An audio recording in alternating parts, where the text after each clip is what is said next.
Welcome to the Craft of Coaching podcast, where we dive into what it truly takes to become a skilled, confident life coach. I'm your host, Kate, head of the CLCC, or Certified Life Coach Collective, an ICF-Accredited Level 1 coach training program. We combine courage, coaching, and community to offer you more than just a training program, but a life-changing experience where you use your own personal transformation as the learning ground for supporting your clients. On this podcast, we explore how you can use coaching skills to support your clients or expand your own growth, all grounded in evidence-based coaching practices. Learn more about our program and get free resources for becoming a life coach at teamclcc.com. And now, here's today's episode. Hello, everybody.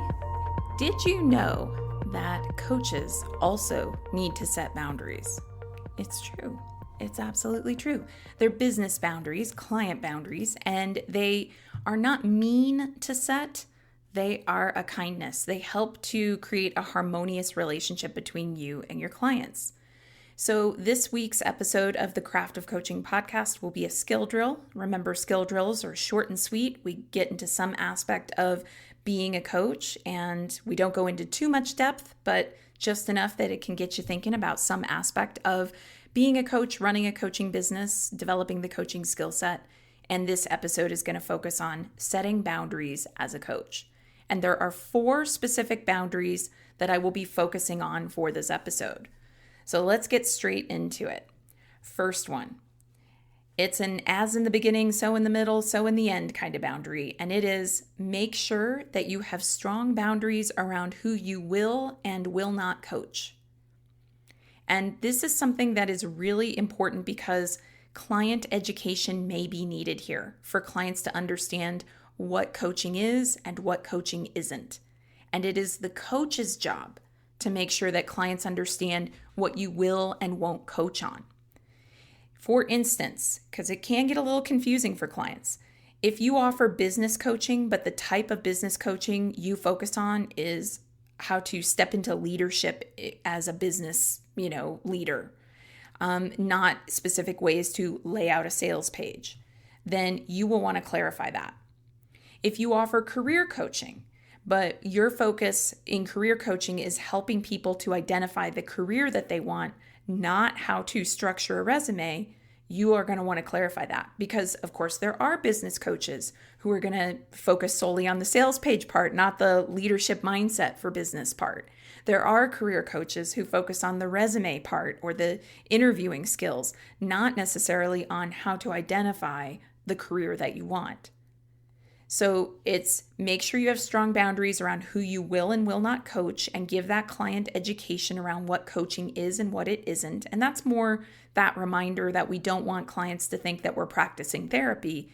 And then also you need to make sure that you have a boundary around making sure clients understand what you will and won't coach on so that they don't think they're signing up for one thing and then they end up getting something different.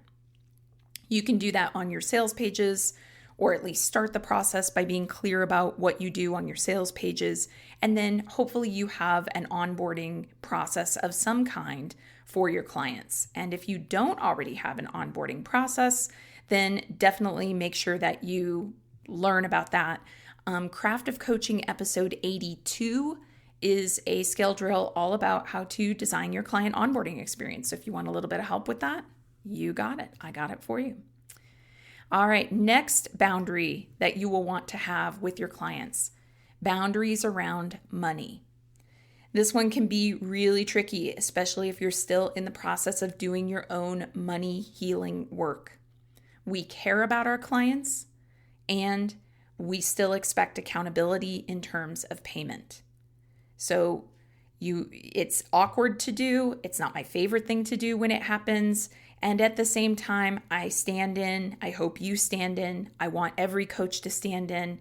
This is a craft and a skill. We are subject matter experts in the craft and skill of coaching. We are providing a service. That service has value, and we are providing that service in exchange for money. And so we do need to make sure that our clients are clear about what our expectations are and having that accountability in terms of payment.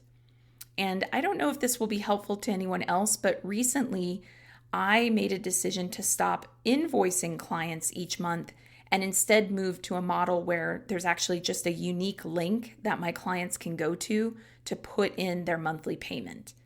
That saves me the time in terms of invoicing and, things of that nature.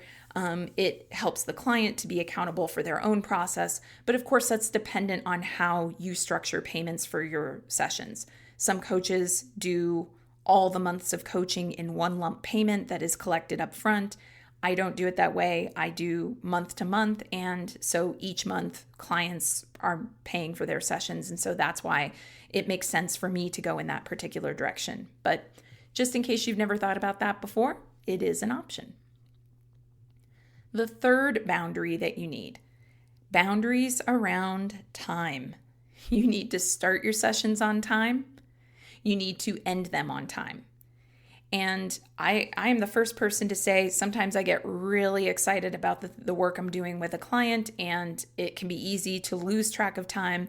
So you might not be perfect about this, but that comes from a place of passion. That comes from a place of really wanting to give clients all that they can possibly get from the experience. And clients are exploring these really deep, nuanced questions, and I love the work. So sometimes that's what happens, but nonetheless, it is a boundary that I try to be very conscious of and encourage clients to, or encourage other coaches to be conscious of.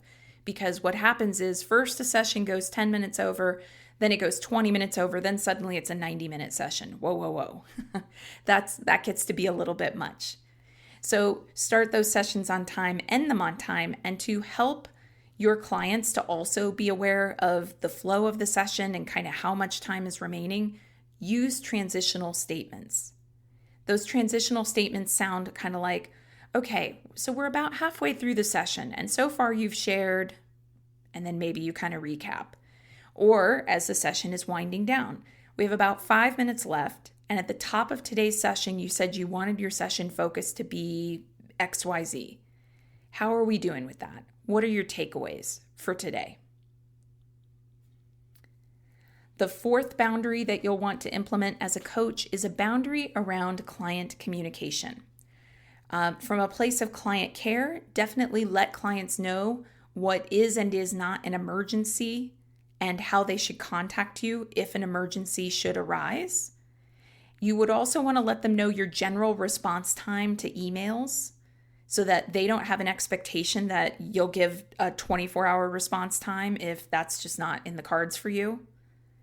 One thing that coaches often don't think of is clarifying when a client might need to check in with them between sessions and what that check-in looks like. Some clients will want to send fairly lengthy emails to you about the status of what they've been up to between sessions. And if you know that you'll have time to read that and integrate a longer email before your next session, fantastic. But if you won't have time to read and respond to a longer email with updates, clarify that hey, I think it's great if you send me status updates. One thing that would help me is, could they be approximately a paragraph with just the high points and low points? Or could you give me just the status updates and then we can get into more detail during your session? Or you can clarify with your client that they are welcome to send a status update of any length, but to please make sure that they give it to you at least 3 business days before your next session to give you time to read it. That keeps you out of the domain of getting a longer email that you really want to process, but it's happening like 2 hours before you're about to hold the next session with the client. And it's just, there's not enough time to really integrate it. It all totally depends on what works best for you. So today's skill drill, wrapping it up here. Make sure you have strong boundaries around who you will and will not coach, both in terms of making sure your clients know the difference between coaching and therapy, and also if you're in a niche of some kind, knowing what that niche will and won't explore. Make sure you have boundaries around money and accountability from your clients on paying in full and on time. Have boundaries around time. Start your sessions on time, end them on time. Use transitional statements to keep track of time. And have boundaries around client communication so that the client knows when they can reach out to you, what form that should take, and what your likely response time is going to be.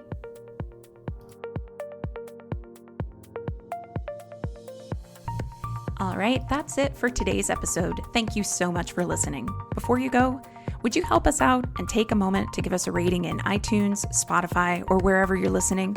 It really helps us get the word out to other listeners. And before you go today, would you like free resources to support your coaching journey? Whether you're considering becoming a coach or you want advanced coach skills training, access our coaching resource library at teamclcc.com. Again, that's teamclcc.com.